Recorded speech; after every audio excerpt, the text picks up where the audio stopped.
또 하나님 말씀, 아버지, 이 시간 우리의 마음을 열어주셔서 살아계신 하나님의 말씀을 통해서 하나님과 깊은 만남을 이루게 하여 주시고, 우리가 이 세상 속에서 어떠한 삶을 살아가야 되는지 그 말씀을 깨닫게 하여 주시고, 깨달은 말씀대로 살아갈 수 있는 믿음을 더하여 주시옵소서. 이 시간 우리에게 말씀하시는 성령의 음성을 듣는 시간이 되게 하여 주시옵소서. 감사하며 살아계신 주 예수 그리스도의 이름으로 기도하옵나이다. 아멘. 아멘. 감사합니다. 오늘 강의 시작하기 전에요. 먼저 그 팀장님께서 간단하게 광고 말씀 전해 주시고 제가 시작하도록 하겠습니다. 예. 네, 안녕하세요. 네, 감사합니다.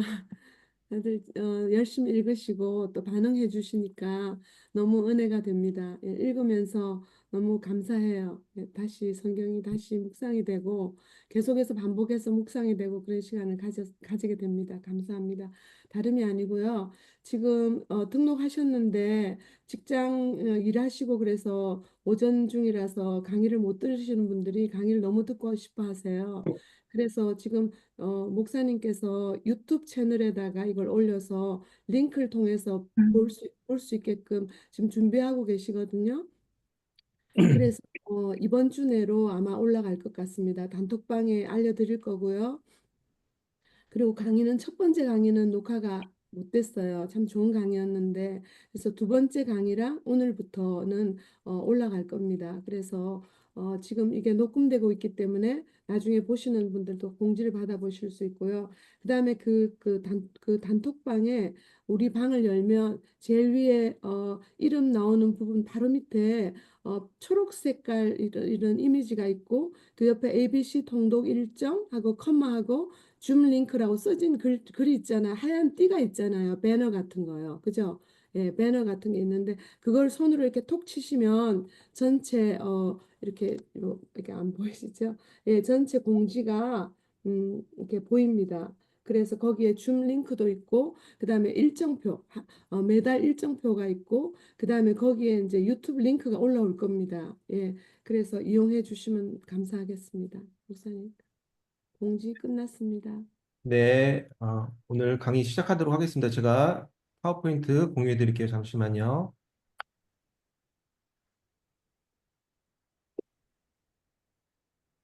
잘 보이시나요, 다들?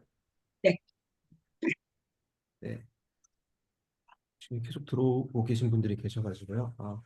일단 또 지난주에도 등록하신 분들이 계셔가지고요.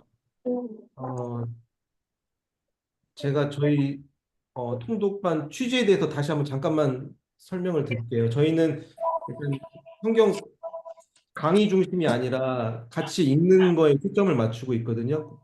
그리고 가능하신 분들은 음소거를 해주시는 게 좋겠습니다. 예, 그래서 같이 함께 읽는 거에 이제 저는 중점을 두고 통독방을 이렇게 진행하려고 해요. 그래서 매일매일 카톡방에서도 이제 같이 읽은 말씀 잘 이렇게 올려주셔서 감사한데요.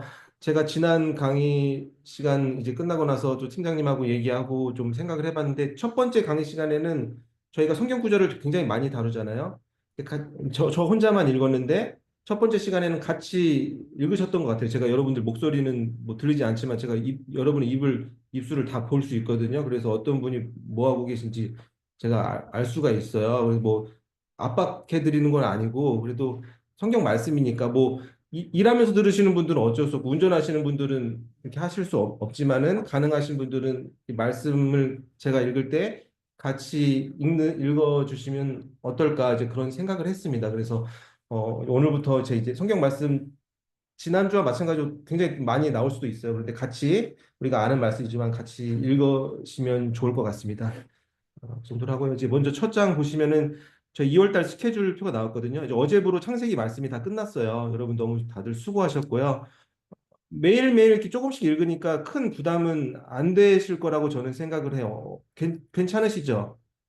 뭐 더 많이 읽고 싶은 분 계시면은 그분은 그냥 혼자서 읽으세요. 저희가 다 같이 읽기는 어려우니까 이게 이 정도가 딱 좋은 것 같아요. 그래서 어제부로 이제 창세기가 끝났고 이제 2월 달에 이렇게 스케줄표를 보시면은 이제 출애굽기랑 위험한 파트죠. 이제 레위기도 이제 2월 달에 끝나게 될 거예요. 그래서 2월 달은 출애굽기, 레위기, 민수기까지 하시고, 자, 3월 달 스케줄 보시면은 이제 민수기, 신명기, 사사기까지 해서 끝나게 됩니다. 근데 강의는 제가 일단 7주 차까지 계획하고 있어서요. 어, 날짜를 제가 잘못 적은 것 같아요. 아무튼 3월 첫 주에 강의는 끝나고 1학기 끝나고 2주 쉬었다가 다시 시작하도록 하겠습니다. 오늘 세 번째 시간이죠. 오늘 세 번째 시간이고 1월 29일부터 2월 4일까지 창세기 28장부터 50장까지 해서 주신 질문들 내용 먼저 보고요. 그 다음에는 이제 오늘부터 다음 주 화요일까지 출애굽기 1장부터 27장까지 저희가 함께 읽을 부분 좀 미리 보도록 하겠습니다. 질문 첫 번째 내용 먼저 소개해 드릴게요. 창세기 35장 1절에 하나님이 야곱에게 이르시되 일어나 베델로 올라가서 지금 계속 누가 들어오신 거지? 올라가서 3절에 베델로 올라가자. 그 이후로 계속 베델이 나오는데 14절 15절에 그때 야곱이 베델이라 불렀더라 나오네요. 이렇게 질문 주신 분이 계세요. 그래서 우리가 창세기를 함께 읽었으니까 35장 1절을 다 같이 한번 같이 읽어 보시겠습니다. 시작. 하나님이 야곱에게 이르시되 일어나 베델로 올라가서 거기 거주하며 내가 내 형 에서의 낯을 피하여 도망하던 때에 내게 나타났던 하나님께 거기서 제단을 쌓으라 하신지라. 아멘. 이 구절 질문을 해주신 거예요. 하나님이 야곱에게 베들로 올라가려고 이제 말씀하시는 장면이죠. 근데 우리가 이 부분을 이해하기 전에 야곱의 여정에 대해서 한번 기억해 볼 필요가 있어요. 야곱이 계속해서 움직이잖아요. 장소가 바뀌잖아요. 그거를 제가 일렬로 쭉 정리를 해봤거든요. 순서대로. 이렇게 부엘세바에서 이렇게 베델로에서 쭉 이렇게 장소들이 바뀌어요. 근데 이걸 다 외우실 필요 없어요. 저도 이거 외울 수가 없어요. 너무 이름들이 어려워가지고. 근데 중요하게 보실 부분은 베델이 반복되는 거예요. 그러니까 베델을 한 번만 간 게 아니라 처음에 방문했다가 다시 온 거죠. 35장에서는 두 번째 베델의 방문이라고 우리가 볼 수 있습니다. 그래서 지난주에도 보여드렸는데 지도 보시죠, 여기. 하란에서 막 씨름하고 막 여기 있죠. 베델은 여기 있습니다, 가운데.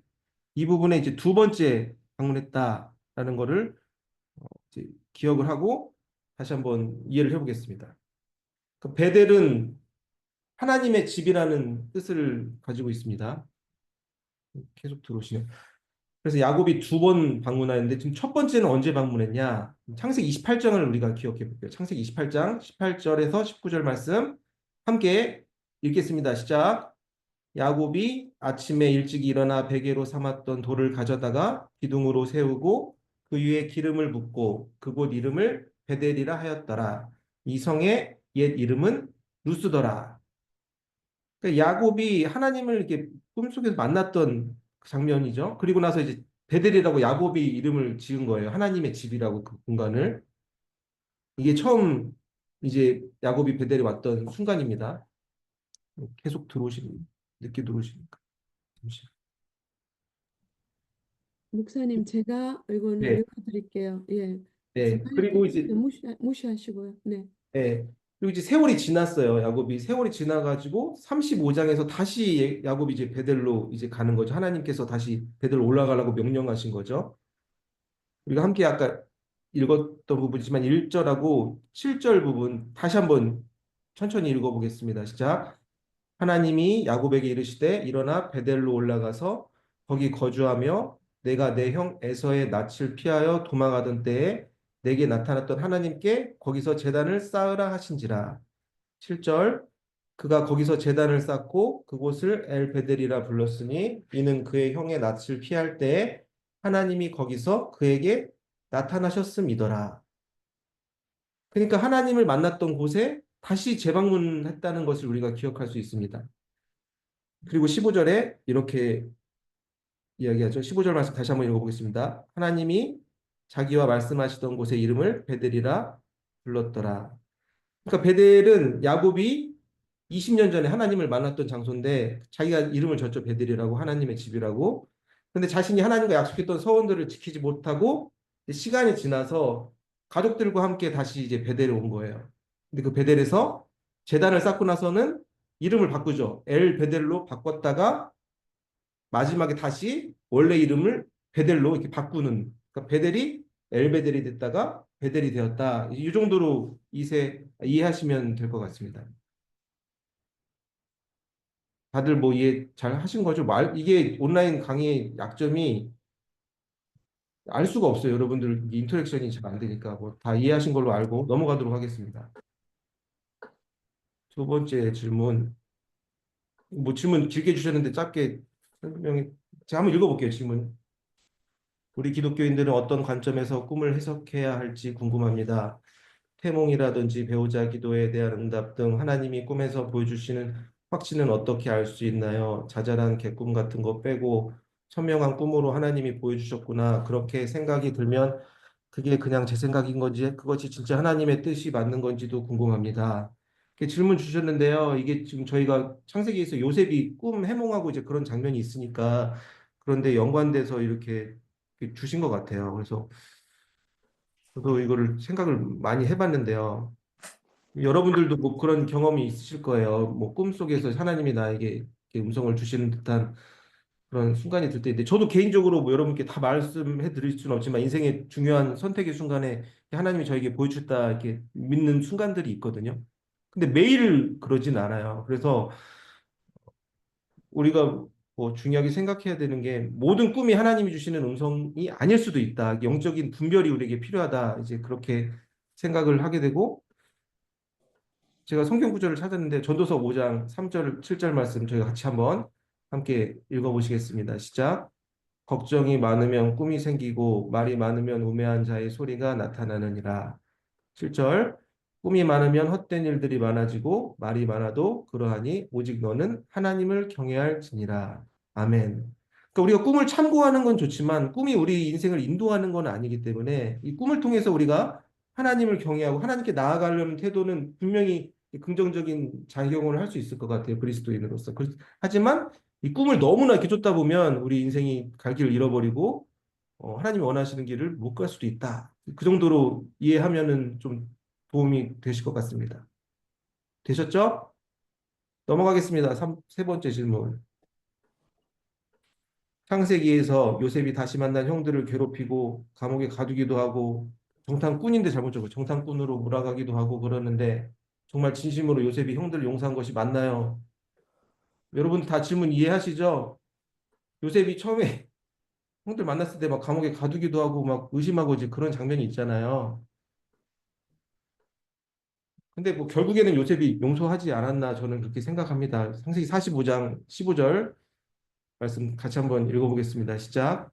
요셉이 또 형들과 입맞추며 안고 오니 형들이 그제서야 요셉과 말하니라. 아멘. 이 부분 읽을 때 이제 많은 분들이 성경 구절 올려주셨는데 요셉이 이렇게 고백하잖아요. 형들 앞에서 막 둘이 어떤 형들 앞에서 나를 이곳으로 보내신 이는 당신들이 아니라 하나님께서 나를 이곳으로 보내주셨습니다. 이렇게 말하는 장면도 있지 않습니까? 그래서 중간중간에 요셉이 막 형들 감옥에 가두기도 하고 막 몰아세우기도 했지만 결국 용서했다. 이렇게 보면은 대충 이해가 되실 수 있을 것 같습니다. 됐나요, 여러분? 네. 질문은 한 개가 더 왔는데 하나는 제가 너무 늦게 발견해서 다음 주에 소개해 드리도록 하겠습니다. 그럼 자, 출애굽기 시작하도록 하겠습니다. 출애굽기. 자, 출애굽기 1장에서 27절 7장까지 우리가 이제 다음 주에 함께 읽게 됩니다. 출애굽기는 영어로 뭐죠? 엑소더스라고 하죠. 엑소더스. 한국 가수 중에 엑소도 있어요. 엑소. 여러 나이 드신 분 잘 모르실 수도 있는데. 엑소더스는 엑스랑 오도스 이게 합쳐진 단어입니다. 그래서 오도스가 길이고 엑스가 이제 밖으로라는 뜻이에요. 그래서 길 밖으로라는 뜻인데 탈출이라는 의미를 가지고 있습니다. 그래서 이스라엘 백성들이 애굽에서 탈출해서 이제 광야로 이제 자유의 여정을 시작한다고 볼 수 있죠. 그런데 원래 이제 그 모세오경 히브리 성경 타이틀은 제가 첫 시간에도 말씀드렸던 것처럼 히브리 성경의 첫 문장에서 이제 책의 제목을 따온다고 말씀드리지 않았습니까? 창세기의 원래 제목 이름은 뭐라고 했었죠? 여러분들 혹시 기억나시나요? 입술을 아무도 안 움직이시니까 마음속으로 생각하실 거예요. 브레시튼과 베레시튼과 태초에라고 했죠. 그래서 창세기는 시작이 어떻게 보면은 그 히브리 성경의 제목이다라고 했습니다. 근데 출애굽기 1장을 보시면은 출애굽기 1장 1절 말씀 한글로 우리가 다시 한번 같이 읽어보시겠습니다. 시작. 야곱과 함께 각각 자기 가족을 데리고 애굽에 이른 이스라엘 아들들의 이름은 이러하니 아멘. 그래서 히브리 성경 모세오경 첫 문장을 보시면은 이름이라는 제목을 가지고 있어요. 그래서 히브리 성경으로는 쉐못이라고 부르거든요. 근데 쉐못은 쉔의 복수형이에요. 그래서 이름들이라는 그런 제목을 가지고 있어요. 근데 그게 나중에 이 출애굽기라는 뜻으로 보이는데 출애굽기에서 이름이 상징하는 부분이 굉장히 많이 있습니다. 하나님의 다양한 이름이 나오죠. 그리고 하나님이 기억하시는 여러 이름들이 나오니까 그 이름의 관점으로 우리가 출애굽기를 바라봐도 어, 출애굽기를 보면서 여러분들이 좀 하나님의 그런 뜻을 깨닫는 데 도움이 될 거라고 저는 생각을 합니다. 다음 볼게요. 이 그림은 어떤 장면을 그린 걸까요? 영어로 좋게 써 있기도 하지만 왼쪽이 모세죠? 모세 신발이 없네요. 더워가지고 벗은 건 아니겠죠? 기억하죠? 하나님 이제 떨기나무에서 하나님 만나는 장면을 그린 그림입니다. 참고로 보시고요. 이 그림을 보여드린 이유는 여러분들이 알 수 있을 거예요. 이제 모세에 대해서 보려고 합니다. 모세. 모세도 이름의 뜻이 있습니다. 모세는 물에서 꺼내다라는 뜻을 가지고 있어요. 그럼 신약 성경에서 모세는 어떤 인물로 기억하나? 우리는 요한복음 1장 17절 말씀, 그리고 요한복음 5장 46절 말씀을 같이 한번 읽어보면서 모세를 어떤 인물로 신약 성경에서 언급하는지 함께 보시겠습니다. 시작. 율법은 모세로 말미암아 주어진 것이요 은혜와 진리는 예수 그리스도로 말미암아 온 것이라. 아멘. 자, 요한복음 5장 46절 읽겠습니다. 시작. 모세를 믿었더라면 또 나를 믿었으리니 이는 그가 내게 대하여 기록하였음이니라. 아멘. 이렇게 모세를 이렇게 신약성경에서 중요하게 다루고 있다. 이렇게 보시면 됩니다. 지금 들어오시는 분들도 있죠. 잠시만요. 그래서 출애굽기 이제 배경을 보시면요.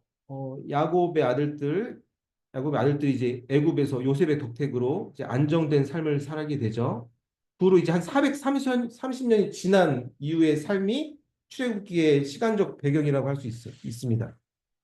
그런데 그 야곱의 아들들은 자신들의 고향인 가나안도 이렇게 자유롭게 왕래할 수 있었고 괜찮은 삶을 살았어요.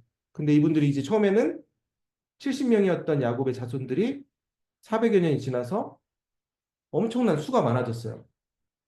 그래서 애굽의 그 리더십들이 그 히브리 사람들을 싫어해서 지금 막 노예로 막 부리고 막 그러다가 결국에는 그 히브리 사람들의 그 남자아이를 다 죽여라 이제 명령하는 이제 그런 안타까운 상황 속에서 출애굽기가 이제 시작된다. 우리가 그런 시간적 배경을 이해할 수 있습니다. 그래서 처음에 출애굽기 1장 1절이 아닌데 이게 잘못 적은 1절인가? 그래서 70명이었던 야곱의 자손들이 400년이 지난 뒤에 이제 요셉을 더 이상 기억하지 못하는 새로운 애굽의 왕 바로가 등장하면서 출애굽기가 시작한다. 이렇게 이해하시면 됩니다. 다음 장 보겠습니다. 그래서 모세라는 인물을 보시면요. 모세가 어떠한 사람이었는지 우리가 좀 인간적인 면모와 좀 하나님의 관점에서 봤을 때 어떤 사람인지 우리가 두 가지 관점에서 볼 수 있는데요. 모세의 이제 출생 부분입니다. 출애굽기 2장 5절, 6절 부분 우리가 같이 한번 함께 읽어보시겠습니다. 시작. 바로의 딸이 목욕하러 나일강으로 내려오고 시녀들은 나일강가를 거닐 때에 그가 갈대 사이에 상자를 보고 시녀를 보내어 가져다가 열고 그 아기를 보니 아기가 우는지라 그가 그를 불쌍히 여겨 이르되 이는 히브리 사람의 아기로다. 아멘. 그 히브리 남자아이를 다 죽이라고 그 왕이 명령을 했는데 그 어머니가 이제 그 모세를 바구니에 담아가지고 보내서 이제 그 왕궁으로 이제 모세가 들어가게 되죠. 그 어렵고 힘든 상황 속에서 이제 모세가 하나님께 이제 맡겨지는 모습입니다. 모세의 인생을 하나님께서 인도하시는이 여기에서 이제 시작이 되는 거예요. 그런데 모세의 인생이 이렇게 쉽지만은 않습니다. 이제 고난의 길이 시작되죠. 자기 이제 동포를 괴롭히는 사람들을 보다가 이제 살인을 하게 되죠. 그래서 어떻게 모세가 이제 양 아버지죠. 바로가 어떻게 반응하게 되는지 이 출애굽기 2장 15절 말씀 같이 한번 다시 읽어 보시겠습니다. 시작. 바로가 이 일을 듣고 모세를 죽이고자 하여 찾는지라 모세가 바로의 낯을 피하여 미디안 땅에 머물며 하루는 우물 곁에 앉았더라. 아멘. 그래서 이게 인간적으로 바라보면 모세는 또 어머님하고도 좀 떨어지게 되고 바로도 양 아버지라고 할 수 있잖아요. 근데 본인의 실수로 인해서 또 아버지하고 관계도 뭐 멀어지게 되죠. 안타까운 인생이지만 하나님이 인도하신 인생이다. 고난 가운데서도 이렇게 볼 수 있습니다. 다음 장 보겠습니다. 모세의 마음이 나타난 구절이 있는데요. 출애굽기 2장 22절 말씀 계속해서 같이 읽어보시겠습니다. 시작. 그가 아들을 낳음에 모세가 그의 이름을 게르솜이라 하여 이르되 내가 타국에서 나그네가 되었음이라 하였더라. 아멘. 나중에 이제 모세가 자신의 일생을 어떻게 보면은 이제 표현하는 구절이라고 할 수 있죠. 자기 스스로 나그네와 같은 인생이다, 외로운 인생이다라고 이제 고백할 수 있는데 그게 어떻게 보면 우리 인간의 실상일 수 있다라고 또 해석할 수 있습니다. 또 나중에 모세가 이스라엘 민족을 애굽에서 이끌고 나왔는데도 수도 없이 이스라엘 그 백성들이 모세를 이제 원망하는 장면들이 있죠. 같은 민족 사람들에게도 이제 신뢰를 받지 못하고 원망과 불평을 듣는 모습들이 계속해서 등장합니다. 출애굽기를 보면. 대표적으로 출애굽기 4장 1절 말씀 우리가 다시 한번 같이 읽어보시겠습니다. 시작. 모세가 대답하여 이르되 그러나 그들이 나를 믿지 아니하며 내 말을 듣지 아니하고 이르기를 여호와께서 내게 나타나지 아니하셨다 하리이다. 아멘. 같은 민족 이스라엘 사람에게도 신뢰를 또 얻지 못한 그런 좀 외로운 순간들도 있었습니다. 다음 점 볼게요. 뭐 같은 내용이라고 할 수 있어요. 이 부분은 그냥 패스하도록 하겠습니다. 그러니까 중요한 부분은 이스라엘 민족 자유로운 삶으로 모세가 이끌었지만 뭐 하나님의 인도하심 안에서 모세가 중간 역할을 했지만 그의 삶을 바라보면 좀 외로운 삶의 여정일 수도 있다. 하지만 하나님이 그와 늘 함께 하셨다라고 우리가 해석할 수 있습니다. 또 모세의 삶을 다시 한번 쭉 이렇게 딱 압축해서 생각해 보면요. 120년 동안의 삶인데요. 40이라는 숫자를 기억하면 좋을 것 같아요. 처음 이제 탄생해서 40세까지는 어디에서 살았습니까? 애굽의 왕궁에서 왕자로서 편하게 살았겠죠. 왕궁에서 왕자에서 잘 살다가 근데 그 순간에 어떠한 삶을 살았는지 사도행전 7장 20절에서 22절은 그때 어, 모세의 삶을 이렇게 기록합니다. 같이 한번 읽어보시겠습니다. 시작. 그때 모세가 낳는데 하나님 보시기에 아름다운지라 그의 아버지의 집에서 석 달 동안 길리더니 버려진 후에 바로의 딸이 그를 데려다가 자기 아들로 기름해 모세가 애굽 사람의 모든 지혜를 배워 그의 말과 하는 일들이 등하더라. 아멘. 인간적으로 봤을 때는 자기 생모 아버지랑 헤어져 가지고 불행한 삶일 수도 있지만 그 왕궁에서 이제 최고의 교육과 이제 훈련을 받게 되는 거예요. 결국 모세가 이스라엘 그 수십만 명을 인도하는 그런 역할을 담당하지 않습니까? 그런 훈련들을 이 시간에 40년 시간 동안에 받았다. 네, 볼 수 있습니다. 하나님의 인도하심. 다음 장 보겠습니다. 그 다음에 또 40년이 있어요. 40년, 40세부터 80세까지로 보는데 그때는 이제 어디에서 살았죠? 모세가 미디안 광야에서 살았습니다. 이제 목동의 삶을 40년을 살게 되죠. 근데 이 두 삶을 비교해 보면 완전히 그냥 뭐 명예와 부를 누리다가 완전히 땅까지 떨어진 삶이라고 할 수 있어요. 그러니까 더 힘들었을 수도 있습니다. 그 인생이. 처음부터 그냥 광야에서 살았으면 그러려니 살았을 텐데 갑자기 맨날 맛있는 거 먹다가 뭐 라면만 먹으라고 하면 힘들잖아요. 예를 들어서 설명하는 겁니다. 뭐 얼마나 그 삶의 질이 떨어졌겠습니까? 뭐 고생을 막 한 거죠. 하나님께서 그 시간을 또 하나님께서 잘 모세에게 필요했기 때문에 그런 시간을 허락하셨다고 우리는 볼 수 있습니다. 출애굽기 3장 1절 말씀 우리가 다시 한번 같이 읽어보시겠습니다. 시작. 모세가 그의 장인 미디안 제사장 이드로의 양떼를 치더니 그떼를 광야 서쪽으로 인도하여 하나님의 산 호렙에 이르매 아멘. 광야에서 삶이 시작되었다라고 볼 수 있습니다. 그리고 그 다음 인생을 보시면 이제 80세부터 120세까지는 어떠한 인생입니까? 이스라엘의 지도자로서의 삶을 살아가게 됩니다. 그래서 하나님의 그런 명령하신 모세에게 말씀하신 부분이 출애굽기 3장 10절에 나오는데요. 계속해서 같이 읽어보시겠습니다. 시작. 이제 내가 너를 바로에게 보내어 너에게 내 백성 이스라엘 자손을 애굽에서 인도하여 내게 하리라. 아멘. 하나님의 이제 명령을 받고 이스라엘의 지도자로서의 삶을 80세부터 120세까지 살아가게 됩니다. 또 모세를 보시면 신약 성경에서 여러 가지 언급이 있는데 예수 그리스도를 표상하는 인물이다라고 기록하고 있습니다. 사도행전 3장 20절에서 22절 말씀 계속해서 여러분들 힘내서 같이 읽어보시겠습니다. 시작. 또 주께서 너희를 위하여 예정하신 그리스도 곧 예수를 보내시리니 하나님이 영원 전부터 거룩한 선지자들의 입을 통하여 말씀하신 바 만물을 회복하실 때까지는 하늘이 마땅히 그를 받아두리라. 모세가 말하되 주 하나님이 너희를 위하여 너희 형제 가운데서 나 같은 선지자 하나를 세울 것이니 너희가 무엇이든지 그의 모든 말을 들을 것이라. 아멘.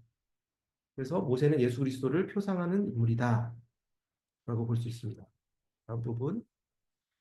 또 모세가 이제 아까 그림에서 봤던 떨기나무 옆에서 하나님을 부르시는 장면을 우리가 다시 한번 기억해 보겠습니다. 한글로 된 이제 떨기나무는 영어 성경을 보시면 부시라고 표현되어 있는데 그냥 가시나무라고 볼 수 있어요. 가시나무. 하나님을 만나는 장면. 출애굽기 3장 4절에서 5절 말씀 다시 한번 같이 함께 읽어보시겠습니다. 시작. 여호와께서 그가 보려고 돌이켜 오는 것을 보신지라 하나님이 떨기나무 가운데서 그를 불러 이르시되 모세야 모세야 하시매 그가 이르되 내가 여기 있나이다. 하나님이 이르시되 이리로 가까이 오지 말라. 내가 선 곳은 거룩한 땅이니 내 발에서 신을 벗으라. 아멘. 하나님께서 신을 벗으라고 하셔가지고 아까 그림 보면 모세가 신발이 없습니다. 뭐 호렙산하고 시내산하고 같다고 제가 여기다가 적었는데요. 그거는 아직 확인되지 않은 것 같아요. 이 부분은 그냥 패스하셔도 되고요. 자, 하나님께서 모세를 부르시죠. 모세야, 모세야 부르시면서 내가 선 곳은 거룩한 땅이다라고 말씀을 하시는데 그 하나님이 모세를 만났던 그 호렙산에 그 떡이나무 있는 장소가 거룩하다는 의미가 아닙니다. 하나님께서 그곳에 나타나셨기 때문에 그곳이 거룩한 땅이 되었음을 우리가 기억해야 되죠. 하나님은 거룩하신 분이기 때문에 어떤 장소나 어떤 인물을 거룩하게 만드실 수 있다. 이렇게 이해하시면 됩니다. 다음 부분 계속해서 보시겠습니다. 그런데 모세가 이렇게 하나님의 부르심에 이렇게 즉각 순종하지 않습니다. 모세의 반응이 출애굽기 3장 11절에 나오는데요. 계속해서 같이 읽어보시겠습니다. 시작. 모세가 하나님께 아뢰되 내가 누구이기에 바로에게 가며 이스라엘 자손을 애굽에서 인도하여 내리까? 아멘. 모세가 말하죠. 내가 누구이기에 바로에게 갑니까?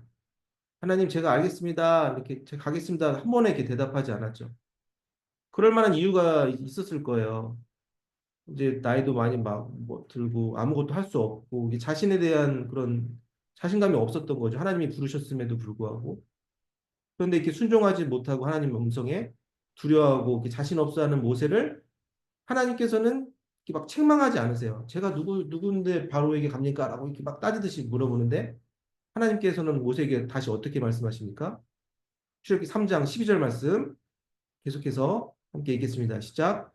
하나님이 이르시되 내가 반드시 너와 함께 있으리라. 내가 그 백성을 애굽에서 인도하여 낸 후에 너희가 이 산에서 하나님을 섬기리니 이것이 내가 너를 보낸 증거니라. 아멘. 이제 무세가 물어본 거죠. 제가 누구입니까? 이렇게 물어봤는데 그 질문에 이제 하나님께서 그 모세의 그런 인간적인 부분 있잖아요. 어떻게 보면은 인간적으로 봤을 때 살인자고 목동이고 그런데 그런 인간적인 부분을 말씀하지 않으시고 약속해 주세요. 내가 반드시 너와 함께 있을 것이다. 걱정하지 마라. 두려워하지 마라. 내가 너를 불렀으니 너를 무조건 책임져 줄 것이다. 내가 지켜줄 것이다. 하나님께서는 말씀하고 계십니다. 내가 너와 함께 하는 것이 내가 너를 부른 증거가 될 것이다. 또 모든 사람들이 내가 너와 함께 하는 것을 경험하게 될 것이다. 하나님께서는 모세를 이렇게 안심시켜 주십니다. 다음 부분 계속해서 보겠습니다. 근데 구약 성경 안에서 이제 하나님이 함께 하신다라는 표현이 굉장히 많이 등장하죠. 전에 봤지만 창세기 26장 2절에서 3절 말씀 생각하면서 다시 한번 읽어보시겠습니다. 시작. 여호와께서 이삭에게 나타나 이르시되 애굽으로 내려가지 말고 내가 내게 지시하는 땅에 거주하라. 이 땅에 거류하면 내가 너와 함께 있어 내게 복을 주고 내가 이 모든 땅을 너와 내 자손에게 주리라. 내가 내 아버지 아브라함에게 맹세한 것을 이루어. 아멘. 3절을 보시면은 이 땅에 거류하면 내가 너와 함께 있어 내게 복을 주고 이런 부분이 있죠. 하나님이 함께 하신다는 약속은 그 사람이 하나님의 능력을 주셔서 하나님의 뜻을 펼칠 수 있도록 도와주신다는 의미를 가지고 있습니다. 이 부분은 뭐 쉽게 이해가 될 거라고 생각돼요. 다음 부분 계속해서 보시겠습니다. 근데 모세의 반응 계속해서 이어집니다. 출애굽기 4장 1절 읽겠습니다. 시작. 모세가 대답하여 이르되 그러나 그들이 나를 믿지 아니하며 내 말을 듣지 아니하고 이르기를 여호와께서 내게 나타나지 아니하셨다 하리이다. 아멘.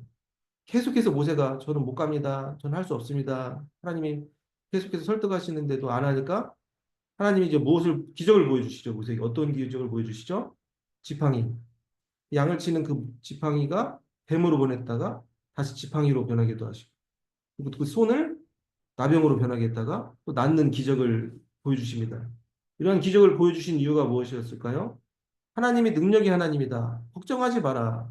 그걸 보여주시려고 모세에게 하나님께서는 이런 기적을 나타내 주셨지만 모세가 굉장히 내성적인 사람이었던 것 같아요. 제가 봤을 때는 젊었을 때는 안 그랬, 왕자였을 때는 안 그랬던 것 같은데 맨날 이제 양만 치다 보니까 이제 사람이 나약해져 가지고 개인적으로 저는 건데 MBTI I지 않았을까 아무래도 확실하진 않습니다. 그러니까 모세가 이제 자기 마음에 있는 얘기를 해요. 솔직한 고백을 해줘. 또 어떻게 보면 저와 같은 나약한 모습이라고도 할 수 있는데 하나님께 이렇게 고백합니다. 출애굽기 4장 10절 말씀 함께 같이 읽어보시겠습니다. 시작. 모세가 여호와께 아뢰되 오 주여 나는 본래 말을 잘하지 못하는 자이니이다. 주께서 주의 종에게 명령하신 후에도 역시 그러하니 나는 입이 뻣뻣하고 혀일 거예요. 혀가 둔한 자니이다. 아멘.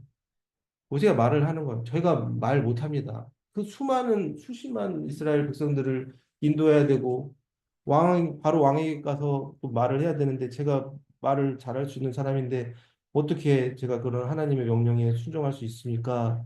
걱정하고 두려워하는 마음을 쉽게 버리지 못하는 그 인간적인 모세의 모습이 계속해서 등장합니다. 출애굽기.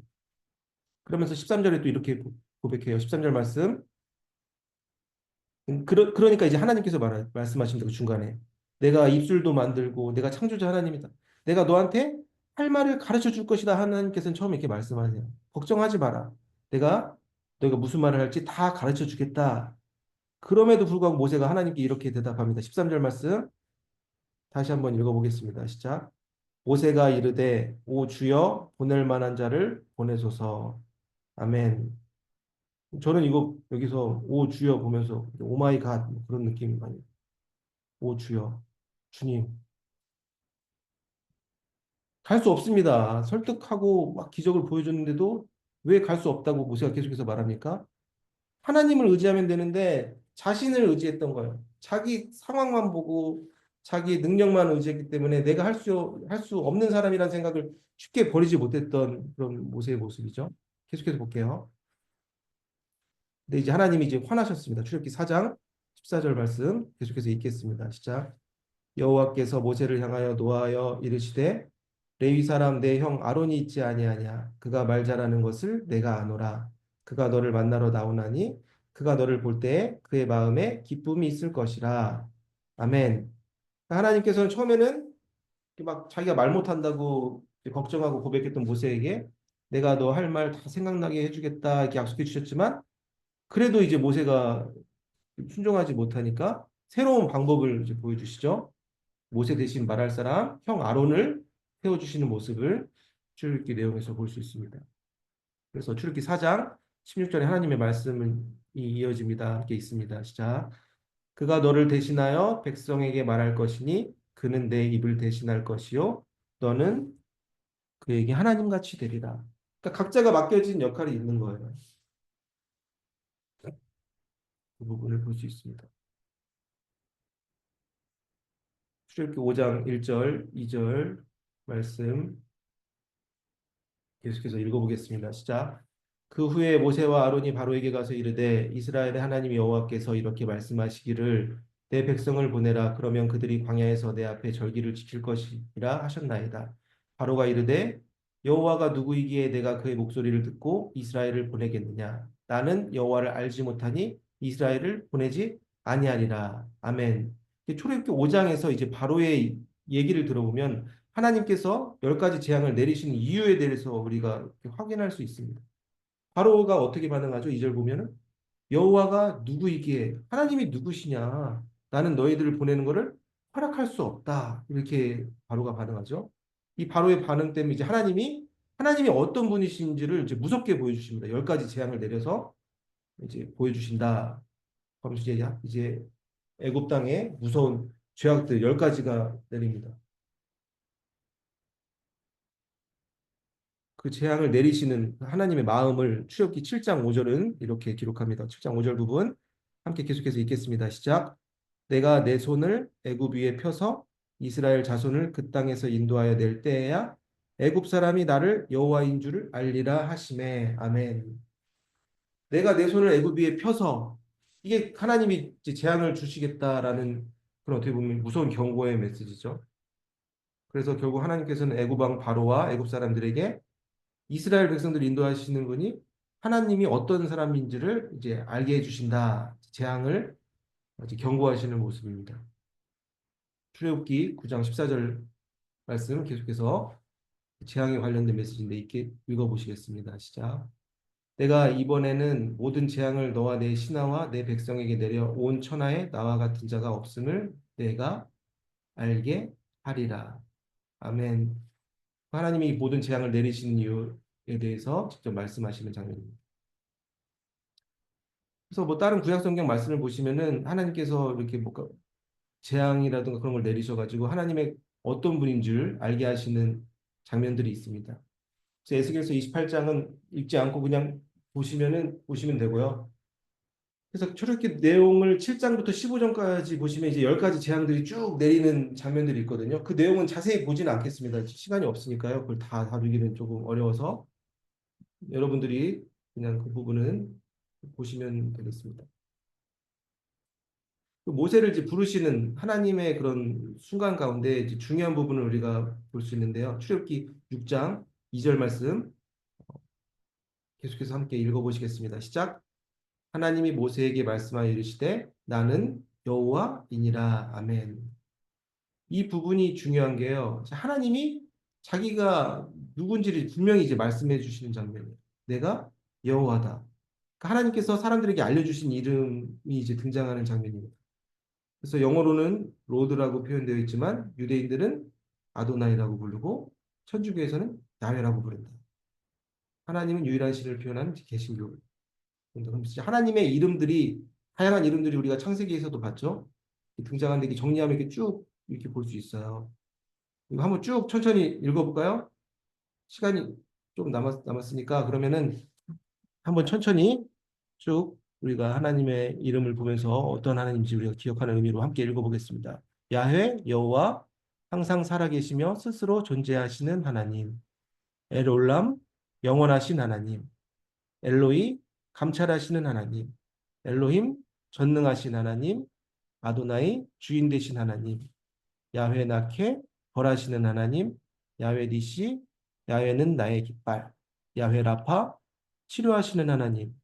야훼 로이 야훼는 나의 목자. 야훼 메카디시켐 거룩하게 하시는 하나님. 야훼 사바옅 만군의 야훼. 야훼 샬롬 야훼는 나의 평강. 야훼 샴마 야훼가 거기 계신다. 야훼 엘 게물로트 보복의 하나님.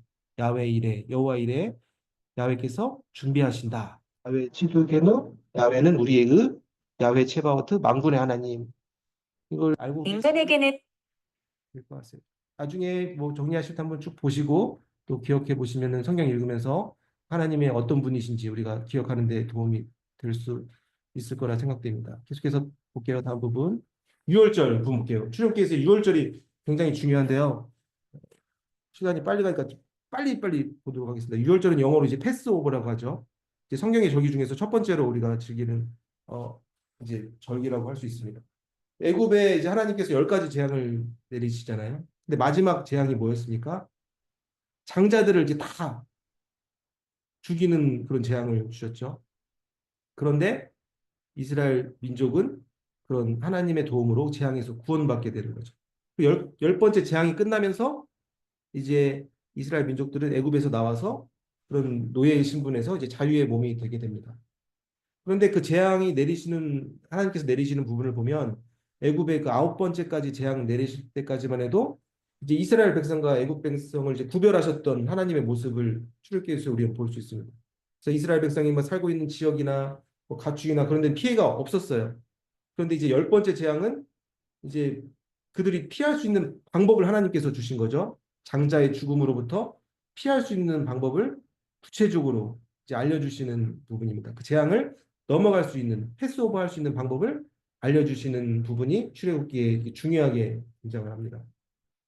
그래서 그림을 보시면 이게 지금 막 피를 바르고 있죠. 유월절 모습을 그린 부분이라고 할 수 있어요. 유월절이 구체적으로 어떻게 진행되었는지 좀 길지만 우리가 출애굽기 12장 5절부터 11절 말씀 함께 같이 읽어보시겠습니다. 시작.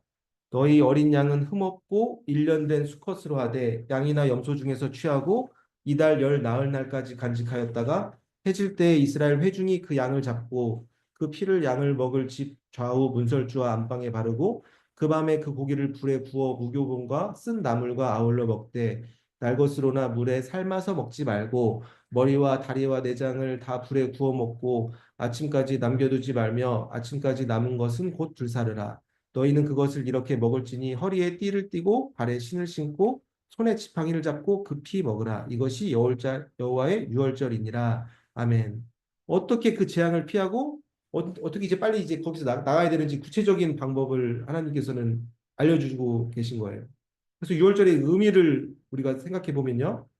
그러니까 이스라엘 자손은 그 문설주에 그림에 봤던 그 내용처럼 어린 양의 피를 이렇게 막 바르잖아요. 그래서 그 어린 양의 피를 믿음으로 장자의 죽음에서 벗어나게 됩니다. 근데 그 어린 양의 피로만 그들이 어떻게 보면 구원받을 수 있던 거죠. 그래서 동물 제사의 상징적 의미를 생각해 보면 우리가 이제 성경 전체를 봤을 때는 인류를 위한 진정한 피의 속죄는 누구를 통해서 이루어진다? 예수님을 통해서 이루어진다. 그래서 유월절을 우리가 중요하게 보는 거예요. 예수님이 유월절 어린 양으로 나타내서 온 인류에게 복음으로 드러나셨다라고 우리가 기억할 수 있습니다. 출애굽기를 보면 이스라엘 민족이 어린 양의 피로써 피의 피로 이제 죽음에서 구원받은 것처럼 모든 인류는 어린 양 예수 그리스도의 피로 구원을 받게 된다. 상징적인 의미를 우리가 이해할 필요 있습니다. 그래서 예수님의 피로 우리 죄를 대속하셨고 예수님의 부활하심으로 우리에게 영원한 생명이 주어졌다. 아멘. 넘어가겠습니다. 유월절의 의미에 대해서 예수님께서 말씀하신 장면이죠. 성찬식 할 때 우리가 많이 하잖아요. 누가복음 22장 19절, 20절 말씀 함께 읽겠습니다. 시작. 또 떡을 가져 감사기도 하시고 떼어 그들에게 주시며 이르시되 이것은 너희를 위하여 주는 내 몸이라 너희가 이를 행하여 나를 기념하라 하시고 저녁 먹은 후에 잔도 그와 같이 하여 이르시되 이 잔은 내 피로 새는 새 언약이니 곧 너희를 위하여 붓는 것이라. 최후의 만찬 예수님께서 제자들에게 이제 말씀하시는 장면이죠. 고린도전서 5장 7절 말씀 계속해서 읽겠습니다. 시작. 너희는 누룩 없는 자인데 새 덩어리가 되기 위하여 묵은 누룩을 빼버리라. 우리의 유월절 양 곧 그리스도께서 희생되셨느니라. 아멘. 고린도전서 5장 7절의 뒷부분을 우리가 기억할 필요가 있어요. 우리의 유월절 양 곧 그리스도께서 희생되었다. 예수님이 어린 양이 되셨다. 예수님의 피로 우리가 구원받게 되었다. 기억해야 된다. 고린도전서 바울 선생님은 이렇게 우리에게 말씀해 주셨습니다. 그래서 결국 이제 애굽에서 이스라엘 백성들은 나오게 됩니다. 몇 명이 되었는지 출애굽기 12장 37절에 있는데 이 부분은 그냥 눈으로 보실게요. 그래서 야곱의 아들들과 가족이 원래 70명이었는데 애굽에 가서 남자 장정만 60만 명 이상. 그래서 뭐 어린아이나 모든 사람들을 합치면 한 200만 명이 되는 그런 큰 숫자가 되었다라는 것 부분을 출애굽기 12장 37절에서 발견할 수 있고요. 우리가 창세기에서도 봤지만 그런 장자에 대해서 특별히 구약 성경에서 장자에 대한 하나님의 사랑의 부분이 계속해서 등장합니다. 처음 난 것은 귀하다.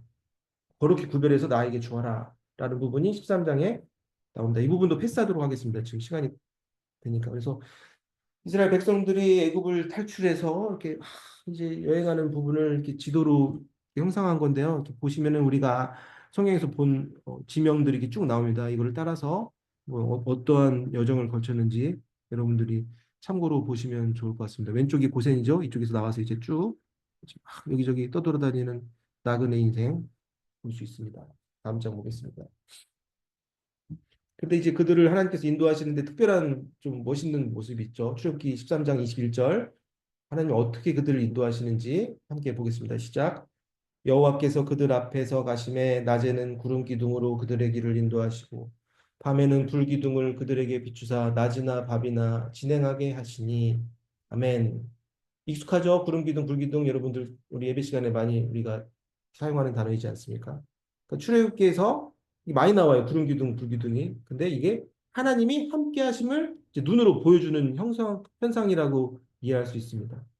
하나님께서 모세를 만나실 때도 그 떨기나무에서 나타나실 때도 그 불꽃 속에서 하나님께서 나타나셨죠. 출애굽기 3장 2절을 보시면은 그리고 이스라엘 백성에게 만나를 주실 때도 어떤 모습이었는지 우리가 한번 읽어보겠습니다. 출애굽기 16장 10절 말씀 한번 읽어보시겠습니다. 시작. 아론이 이스라엘 자손의 온 회중에게 말하매 그들이 광야를 바라보니 여호와의 영광이 구름 속에 나타나더라. 아멘. 구름 기둥, 불 기둥 다 이제 비슷한 패턴이라고 볼 수 있습니다. 다음 장 보겠습니다. 그리고 출애굽기 19장 보시면은 그 시내산에서 막 하나님께서 불 가운데서 강림하시는 모습도 있고 출애굽기 40장을 보시면은 하나님 여호와의 구름이 성막 위에 있는 장면도 있습니다. 여호와의 영광이 구름 속에 나타나더라. 이 부분도 참고로 보시면 될 것 같습니다. 다음 부분 보겠습니다. 이제 홍해 앞에서 유명한 장면이죠. 모세 떠올리면 우리가 홍해 앞에서 이렇게 이스라엘 백성을 인도하는 장면을 우리가 쉽게 떠올리지 않습니까? 이 부분은 되게 유명한 구절이고 저희 찬양에도 함께 막 자주 고백하는 구절이니까 우리가 함께 같이 좀 길지만 읽어보겠습니다. 12절부터 14절 말씀 함께 읽습니다. 시작. 우리가 애굽에서 당신에게 이른 말이 이것이 아니냐 이르기를 우리를 내버려 두라 우리가 애굽 사람을 섬길 것이라 하지 아니하더냐 애굽 사람을 섬기는 것이 광야에서 죽는 것보다 낫겠노라 모세가 백성에게 이르되 너희는 두려워하지 말고 가만히 서서 여호와께서 오늘 너희를 위하여 행하시는 구원을 보라 너희가 오늘 본 애굽 사람을 영원히 다시 보지 아니하리라 여호와께서 너희를 위하여 싸우시리니 너희는 가만히 있을지니라 아멘. 우리가 찬양도 생각나죠? 너희는 가만히 있어도 그게 여기서 나온 거예요. 되게 아름다운 장면이라고 할 수 있어요. 어떻게 보면 되게 위기의 순간인데 모세가 그 두려워하던 모세가 하나님과 함께 하심을 믿고 이제 백성들에게 담대하게 선포하는 거죠. 하나님 저 보내지 마세요. 이렇게 했던 모세가 13절에 뭐라고 말하죠?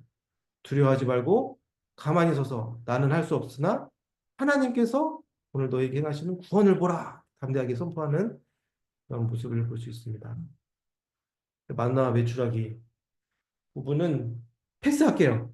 그냥 패스하도록 하겠습니다. 이거는 뭐 다 아시니까 노예 생활을 그리워했다. 이렇게 내용 보시면 알 거예요. 계속해서 옛날로 이제 돌아가고 싶어하는 그런 모습들이 있다. 그리고 구원의 여정으로 볼 수도 있어요. 우리도 신앙생활하면서 뭐 옛날 생각하면서 막 그리워하는 순간들 있지 않습니까? 그런 것들도 우리가 그런 관점에서도 볼 수 있어요. 이스라엘 백성들이 그 자유의 몸이 되었지만 예전을 그리워하는 그런 안타까운 모습들이 있었다. 그럼에도 불구하고 막 먹을 거 떨어지니까 모세를 막 원망하죠. 고기 먹고 싶다고 막 그렇게 하니까 하나님께서 또 이제 그런 그들의 불만을 들어주시고 그들에게 먹을 것을 주셨다. 이게 시간이 너무 많이 돼서 십계명까지 다 볼 수 있죠. 근데 십계명 빨리 보도록 하겠습니다. 십계명 되게 중요하니까 영어로는 뭐 텐 커맨드먼트라고도 하고 데칼로그라고도 불립니다. 그 십계명은 이스라엘 백성이 애굽에서 탈출한 뒤 한 50일 뒤에 이제 주어진 거죠. 그래서 모세가 하나님으로 맡은 10가지 계율이라고 할 수 있고 이제 최초로 기록된 하나님의 말씀이라고 볼 수 있어요. 우리는 지금 하나님 말씀을 기록된 상태로 보지만 어떻게 보면 하나님 말씀이 최초로 기록된 것이 십계명이다. 그래서 출애굽기와 신명기 두 곳에서 우리가 십계명을 찾을 수 있습니다. 큰 차이는 없어요. 살짝 네 번째가 조금 해석에 좀 차이가 있을 수 있는데. 근데 그 출애굽기와 신명기에서 나타난 십계명의 차이점은 출애굽기에서는 하나님께서 모세에게 십계명을 주시는 장면이 있고 신명기에서는 이제 모세가 이스라엘 백성들에게 다시 십계명을 선포하는 장면입니다. 그래서 십계명에 관한 성경 구절 예레미야서 31장 33절 패스할게요. 또 읽으면 시간이 많이 걸리니까 패스하도록 하겠습니다. 그래서 십계명을 보시면은 창세기에도 나오고 뭐 창세기구나 아닌 것 같은데. 그래서 십계명은 하나님과 이스라엘 백성 사이에 맺어진 언약 조항들이다.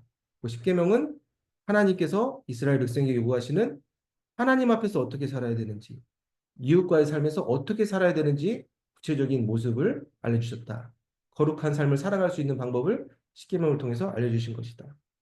또 이스라엘 백성이 이제 40년간 광야 생활을 마칠 무렵에 모세는 가나안 땅에 들어갈 다음 세대에게 십계명을 다시 말해주는 장면이 신명기 5장에 등장한다.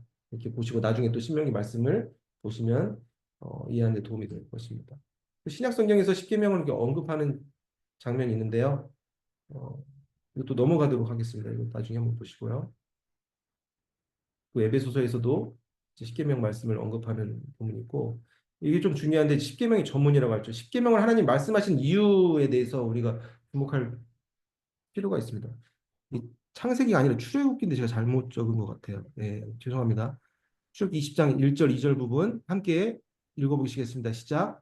하나님이 이 모든 말씀으로 말씀하여 이르시되 나는 너를 애굽 땅 종되었던 집에서 인도하여 낸 내 하나님 여호와니라. 아멘.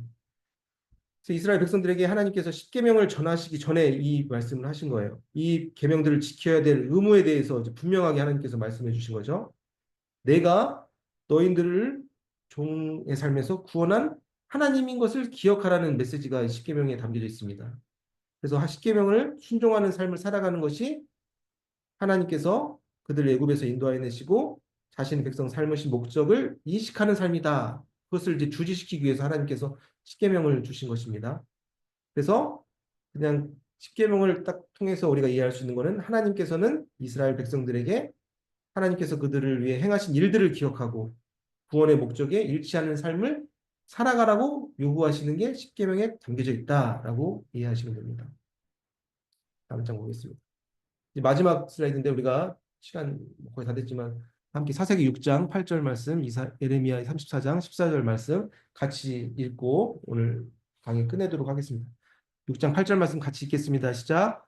여호와께서 이스라엘 자손에게 한 선지자를 보내시니 그가 그들에게 이르되 여호와께서 이같이 말씀하시기를 이스라엘의 하나님 내가 너희를 애굽에서 인도하여 내며 너희를 그 종 되었던 집에서 나오게 하여. 아멘.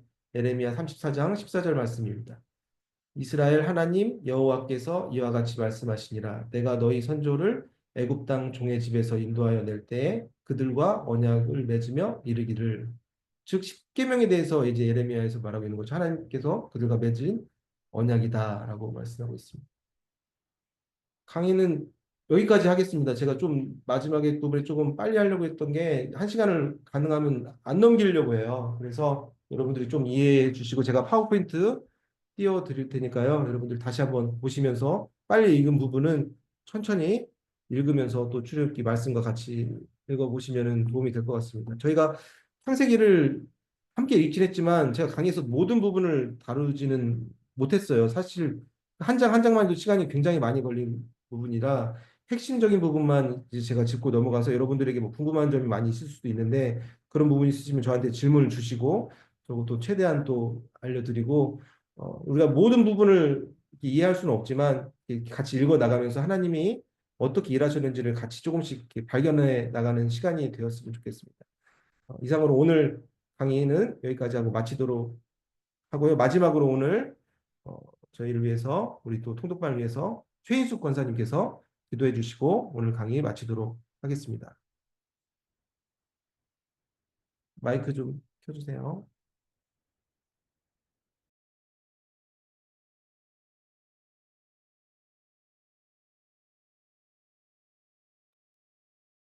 지금 열심히 기도하고 계신데 이게 지금 음소거를 하셔야 되는데 우리 권사님이 제가 해드릴 수가 없어요.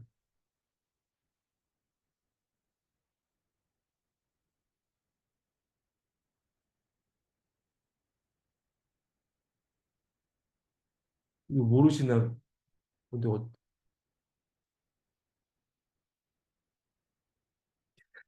죄송합니다. 이거 들려요? 네, 기도해 주세요, 권사님. 네, 감사합니다. 사랑이 마신 하나님 아버지, 감사합니다. 오늘 귀한 말씀, 아버지 정말 이 모세 선지자에 대해서 알려주시니 감사합니다. 저희들은 부족하오나 우리 목사님의 말씀에 따라 우리가 순종하며 그 말씀 뜻을 깨달아 알 수 있도록 지혜를 주시기를 간구하나이다. 사랑이 마신 하나님 아버지, 오늘 아버지 귀한 시간에도 우리 사랑하는 성도들이 모여서 이 말씀을 들을 때 이 말씀을 쉽게 깨달아 알아들 수 있도록 하여 주시고 또 은혜 가운데 우리가 그 뜻을 받들어 살아갈 수 있도록 인도하여 주시옵소서. 참 고마우시고 의로우신 하나님 아버지, 저희들의 모든 죄를 주님의 보혈로 깨끗이 씻사 그 보혈에 우리 마음속에 행하셔서 살아가는 동안 아버지 능력이 되고 권능이 되도록 성령께 역사하여 주시옵소서. 사랑하는 하나님 아버지 감사합니다. 오늘도 귀한 말씀 우리 목사님 건강 주시고 그 말씀에 따라 살아갈 수 있는 귀한 말씀들을 인도하신 목사님께 감사드리며 사랑하는 우리 권사님들 바쁜 시간에도 이 시간을 이용하여 말씀을 들어주네 감사드립니다. 사랑이 임하신 은혜와 사랑과 평강으로 흥시 넘치게 주신 전능하신 내 하나님께 감사드리며 살아 역사하시는 사랑하는 주 예수의 이름으로 감사 기도드립니다. 아멘. 아멘. 감사합니다. 다들 또 잘 읽으시고 다음 주 수요일 날 뵙도록 하겠습니다. 안녕히 계세요. 네, 안녕히 감사합니다. 계세요. 감사합니다. 네. 방 문 닫겠습니다. 네, 목사님 수고하셨습니다. 네, 수고하셨습니다. 닫을게요.